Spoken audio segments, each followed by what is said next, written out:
in the frame. Drop us an email with a photo and tell us why. So, my first guests have been entertaining audiences for over 50 years. They literally grew up on stage, and Osmond Mania took the world by storm. Now, Jimmy, Merrill and Jay are back with their biggest ever UK tour with classics such as Crazy Horses. So please welcome the Osmonds!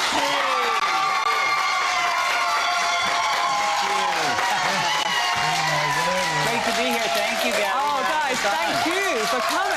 I think we might have to ask Channel 5 for an extra 5 minutes just to incorporate the cheering that is going to go on through the show. Sadly, Wayne was supposed to be with you, wasn't he? Yes. But no Wayne on the tour. Well, we're hoping that he'll join us at the Apollo Hammersmith. Oh, okay. But he had a little stroke. Okay. And is he doing okay? He is struggling now, and we just appreciate you keeping him in your prayers. But, you know, my brothers, can I brag on them a little bit? Yeah, go on. 54 years in show business. That's not bad. That's amazing. They sold 100 million records. Amazing. We even had a couple good ones. So we're having fun. You know, we're touring clear across the country. Yeah. Tonight we're in Bristol. Dates. Yes, and in 60 days. 50 dates in 60 that days. Are we takes crazy a lot or of energy. what? Well, you are crazy. Yeah. You're crazy horses. How are you going to do it? I mean, have you got the energy One day reserves? at a time. Yeah, just kind of, where am I today? This tour is for us. You know, we don't want to play the same places that we've been playing. So we're literally going clear across the country and meeting people that have been with us for many, many years. Oh, yeah. And, you know, each show is going to be different because, you know, growing up the way we did, kind of, well, on television, we kind of learned every kind of style of music. And people that come to our concerts are everyone from grandma that saw us, you know, when Walt Disney first discovered the Brothers and Andy Williams days, to the Crazy Horses days, to a new little kid that's discovering our music for the first time. So it's a big challenge. And we have the best fans, I tell you. They are wonderful. Shall we get them whipped up to even more excitement and show a little clip of 3 of you performing One Way Ticket to Anywhere? Oh.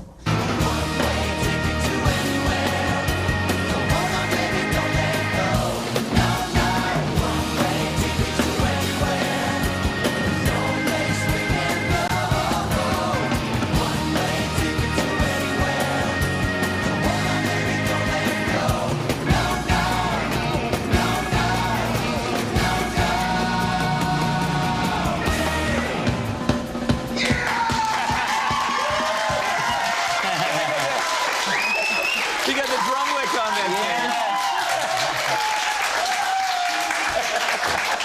So much energy to go 50 dates and 60 nights. And now there's, you know, just the 3 of you. Donnie and Marie have still got their show in Vegas, Sure, haven't they? yeah. So what's it like performing without them? Well, you know, we haven't performed with them for years, but we did that 50th anniversary tour. I think that's what that footage is from, which was cool. All 7 of us one last time together.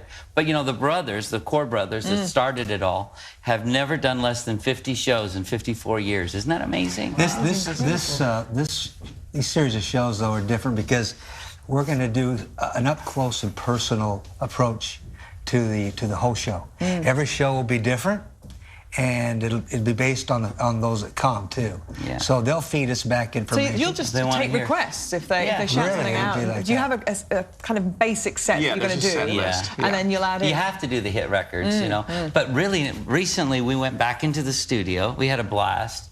We recorded most of it here, but we have a brand new album as well. And we're going to do some of the new tracks. And people really, normally when you go to a nostalgic artist show, you only want to hear the hits. You don't want to hear something new. But in our case, lately, we've just had people just so excited about, you know, the still Osmond sound, but with more of a contemporary And the sound track. really came from the barbershop singing that you did as kids. And you went to Disneyland, didn't you? You kind of got Disney interested, and that's how the whole thing took off. Walt Disney fell in love with Jay. He has the biggest ears in the family, but not Disney. He did. Walt Disney fell in love with Jay. Tell him the story, Mary. Well, it's simply that we were out there singing on the streets of Disneyland, and the Dapper Dans, which is a group of barbershoppers, came driving by on their bicycles, and we sang them a song. They sang a song, and then he walked us into Walt Disney personally. Yeah. And he gave us our first job on the streets of Disneyland. Can you give us a little blast of I Miss Her in the Morning? Well, everybody's going to think they're going to come to a barbershop concert, but we'll do it for you, okay? This is a song that's crazy, but this is one of the first songs we learned as kids. Okay. And it's kind of a joke, but it's fun. You want to try it? Yeah, go for it. I miss her in the morning. I miss her through the day. I miss her when the darkness falls, when skies are cold and gray. in waking or in dreaming, in cold or torrid clime. No matter what I throw at her, I miss her all the time. Boing.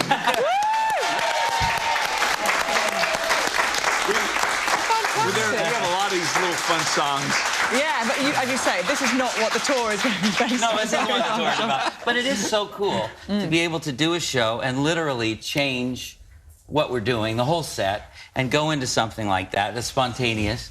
And I think people really like that. And it's more fun for us because... And you've got a few dates in Wales. You're Welsh roots. Oh, yeah. Welsh Cardiff and Swansea. What's fun for us is that the whole European continent has known the Brothers as more of a rock band than a backup band for Donnie Marie.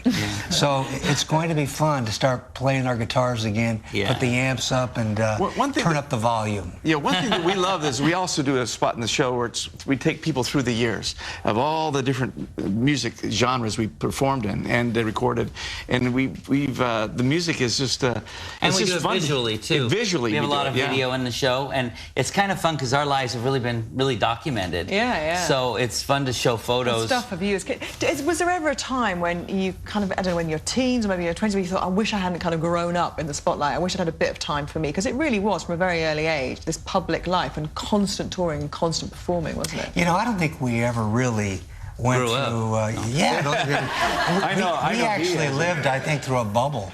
We went right through the 70s to the 80s because we were all best buddies and we didn't know anything else, really. We never got a chance to really get out there and meet the fans. It was a very bizarre situation.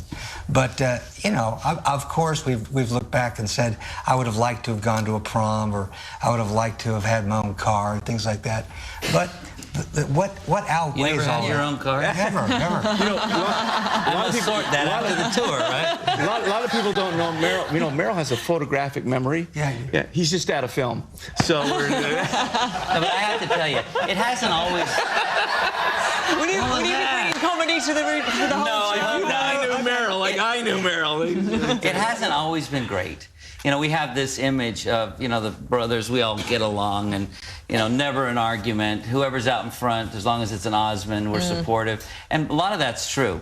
But if you don't mind, on your show, the truth is this guy right here was always the voice of the Osmonds, you know, that real cool, raspy lead singer voice.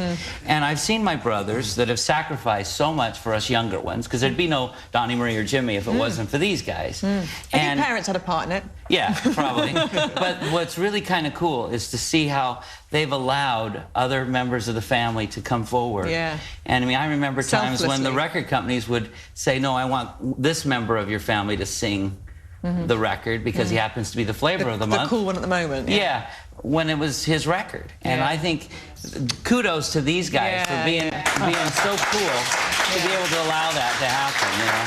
Listen, as I've mentioned before, the Friday Cake Club we have here, we're doing it an American-style one today in your honour, OK? So Ruth Wilson from London sent us this picture of a recipe, and a recipe as well, for her courgette, that's zucchini to you. I love courgette. Whoopie pies, and they look absolutely fantastic. So we've baked a few of our own. Our lovely executive editor, no less, baked these in his kitchen. So if you'd like to have a little taste of whoopie pie, you need energy for the tour. I think Merrill thought they were fake. He didn't realise they were real. I actually have one meal a day. It starts in the morning and ends at night. There we go. Jay, you're not funny. I'm not funny today. You performed in Vegas a lot. It's all you can eat there, isn't it, for $24.99. So Those are good. Aren't they amazing? Yeah. Well, if you'd like to make these courgette whoopie pies, and I can attest, because I secretly tried them out yesterday, there would be two more. Good, you can find the recipe on our website. They are amazing. Merrill, Jimmy and Jay, you're going to stay with us for a little bit longer. Fantastic. I'm sure that will please a certain section of the audience. I thought so. Now, all week we've been running a competition for all the hard-working mums out there. It's always like this round here, Osmonds. Let's have a look at some more of your American-themed cakes and baking. Jane from London says, I made these for my best friend of 35 years who got her citizenship last year. She lives in California. Aren't they gorgeous? And Elisa, look at this from Nottinghamshire. This is a picture of the cake I made for my daughter's 14th birthday. She is mad about a well-known high street coffee chain. There are others, of course, but that is actually, that cup is a cake. Isn't it amazing? Oh, are you serious? Yeah, isn't that fantastic? Wow, detail. Well done. Yes, incredible detail. Lovely to see you, Lorene. How are you? Thank you. Lovely to be here. Congratulations, Lorene's son's just got engaged. Congratulations. Thank you. She's a bit chuffed. Very. Yeah, she's very happy. Yeah, I adore her. Yeah. Oh, good. That's good. Now, you guys, we're talking parenting. Your family have how many grandchildren? 4,300. No, how many? That's why we're still working, by the way. How many kids are there? Oh, there's like 54 grandchildren and what, 62 great-grandchildren. Yeah. Oh, right, OK, so you've got a fair bit of experience. Wow, wow, Amazing. isn't that Experienced the adorable? gamut, but not as much as you. We've had so much fun chatting. Yeah, she's an expert. Well, the first thing we'll test you, Lorene, I think, because it's a real kind of diplomatic area, this, or it's an area of great diplomacy, perhaps, for a parent. Is there ever a right to tell your child she's fat? This is a story from the Mail, and that's exactly what one mother did. Her 13-year-old daughter hit 13 stone, which is overweight and is not healthy for that child. Correct. And she said, yeah, when the daughter was complaining about it, she said, yeah, you have put on weight and let's do something about it. And it worked out OK in this instance, didn't it? And the daughter decided to do something about it. Yeah. I think that, of course, you can, but then why wait until she's 13 stone? You know, why don't we kind of start introducing a healthy eating style? I suppose a lot of parents wonder that, don't they? Where the point is that puppy fat becomes fat that actually we need to be concerned about. Because you don't want to tell an 8-year-old if they're just carrying absolutely. Have your treats, have crisps, have things like that, but not on a... Listen, I've got a wedding, I've got to live through it, OK? You've got to you know, have treats, but make them treats, not make them something that happens every day. And if you see that the child is putting some weight on, then do something together. Let's lose a bit of weight together. Let's join Zumba or just something. So you don't get to that point where you have to start taking drastic measures. And I suppose, you know, this is a kind of a whole area, isn't it, for parents, of things that are a little bit more sensitive. It might not just be weight, you know, your child might be needing to use deodorant and have kind of body odour issues or all those kinds of things that, you know, are potentially embarrassing. Again, I think it's about communicating. What are you laughing at? Well, I'm sitting next to Merrill and you said, no, I'm teasing. No, you know, Jimmy has a nightlight, you know, the refrigerator door, and that's what he uses. Is it okay for your brother to say you're fat? No, I don't think so. But doesn't that bring us back to that communication issue, which we've discussed on many, many occasions? Talk to your children.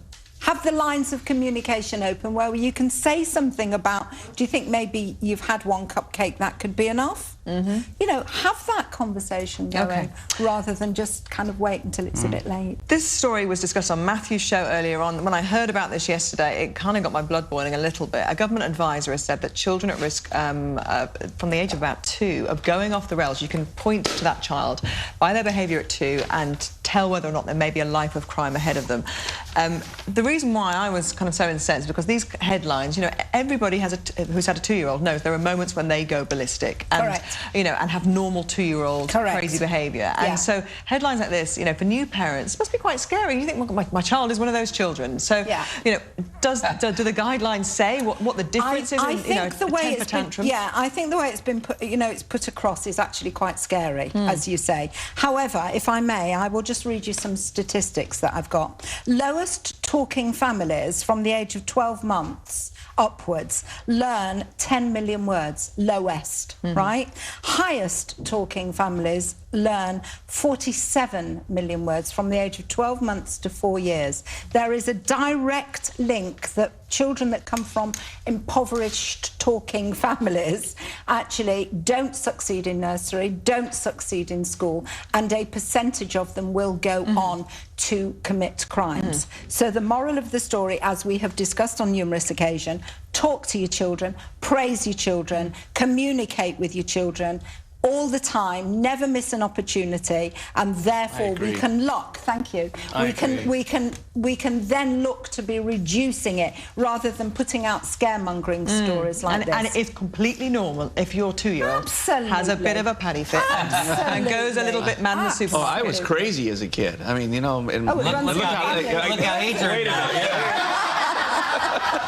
Perhaps not the best example. Sorry about that. Touché. But you know, our parents were so cool. You know, they were one of us. I mean, they didn't, you know, usurp their authority too much. They talked to us. We had fun together. We were best friends. And they led by example. I think that's so critical. Do you find it hard being strict with your kids? No, I think they appreciate boundaries.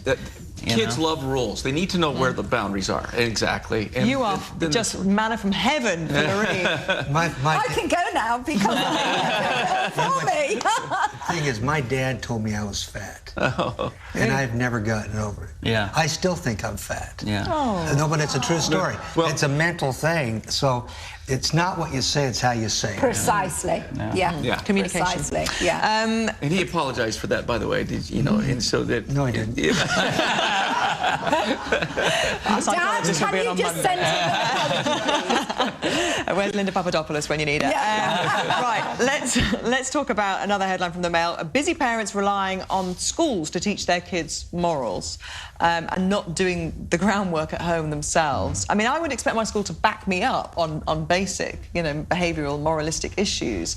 But that shouldn't be the first place the kids learn. I think you're right. However, if I may say, I wouldn't rely on the school to back you up, because the school is kind of, you know, in this country, there's so much political correctness, right, that if a teacher says something to a child, as you know, right, they can get into trouble, they can lose their job. You can't even walk around the classroom kindness, and go, courtesy, generosity, you know, that kind being of thing. kind of spirit transcends all religion, doesn't it? You know? Absolutely. But when you're talking about morals, there are two kinds of morals. There's the morals that we live by every day, which is the ones that you've just mentioned, and then there's the kind of sexually inappropriate, you know, the morals that we would like, sexual morals, really. So I think that a lot of parents will rely on the school to teach their children about sexuality and about morals and about sleeping around and about all of those kind of things, right? And that should come from home, because that's about respecting yourself, isn't it? I love it. I love her thinking, you know, home is where the heart is. That's where it's taught. Yeah. Principles, solid grounding principles are taught right there in the home. The schools and the church, they're all supportive systems, but that home is so critical. You know, I'm just going along with what you said. I've raised 6 children, and it's really interesting, you know, the love in our home. I'm not just bragging here, but the love we have in our home. One of my oldest sons said to me the other day, you know, when we talk about morals and things like that, he says, I just could not disappoint my dad. Correct. Oh, that's correct. exactly what you want to instill in your children, isn't it? Yeah. Guys, it's just been delightful having you here. Thank you for having Best of us. luck with the tour, and maybe you'll pop back at some point on the tour. Yeah, well, you're going to come see our show. I'd love to. Yeah, We've got whoopie pies here for you. A couple dates, so I travel too. We'll have a special little seat for you there. Can I take all those? No. Those are mine. Remember your dad. Remember Daddy. Remember your dad. He said you were fat. I was just going to say that. Listen, all Put week. it down. Put it down. We've been running a fantastic competition all week to help all the hard-working mums out there.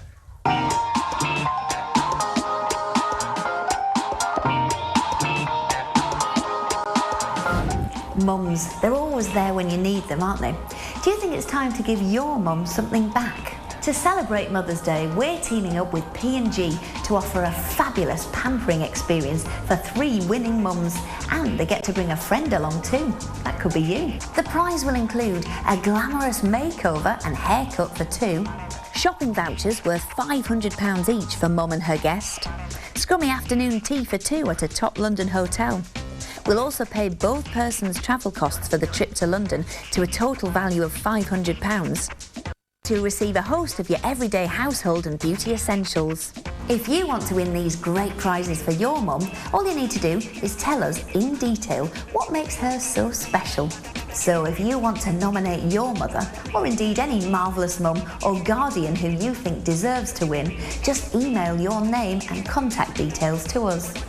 You need to tell us why you think your mum deserves to win the prizes and either what's outstanding about your mum or what's extraordinary about her. The email address is mums@channel5.com, or you can post your nominations to Marvellous Mums Competition, Live with Gaby, Princess Productions, 3rd floor, 151 Queensway, London W2 4YN. Don't forget to include contact details and nominee's name so we can get in touch if you're one of the 3 winning nominations. The deadline for entries is 2 p.m. on Monday the 19th of March 2012. To be eligible to enter, you need to be able to come to London to receive your prizes on the 4th of May 2012. And by entering the competition, you agree that P&G may use the information you provide in your entry in their publicity. You can find all the entry details on our website, channel5.com/livewithgaby. And for full terms and conditions, go to channel5.com/win.